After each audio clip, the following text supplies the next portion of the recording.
காரியத்தை செஞ்சுட்டு போயிருக்கான். அப்ப ஆசீர்வாதத்தை முற்றுகையிட கற்றுக்கொள்ள வேண்டும். ஆசீர்வாதத்தை சுதந்திரிக்கிறவனா தான் இருக்கணும்.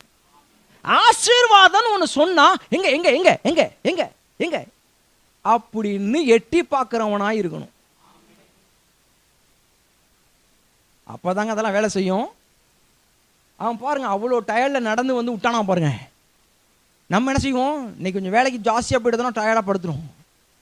அவன் டயர்ட் ஆகலை, அப்போதான் கொஞ்சம் ஜாஸ்தியாகுது வெறி. இவ்வளோ வருஷங்க சம்பாதிச்சு இவ்வளோ ஏமாற்றத்துக்கு மத்தியில், இவ்வளோ புத்திசாலித்தனத்துக்கு மத்தியில் அவனே பெரிய புத்திசாலி. அவனை இவன் ஜெயிச்சுட்டு வரான்.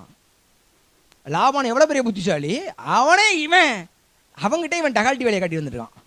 கலைக்கெல்லாம் சொல்லணும்னா, நம்ம ஒரு பட கதை சொல்லணும்னா டகால்ட்டி வேலை காட்டு. அவனுக்கே இவன் எத்தனுக்கு எத்தன், இவன் எத்தனுக்கு சித்தப்பேன் ஆச்சு தூக்கிட்டு வர்றான். தூக்கிட்டு வந்து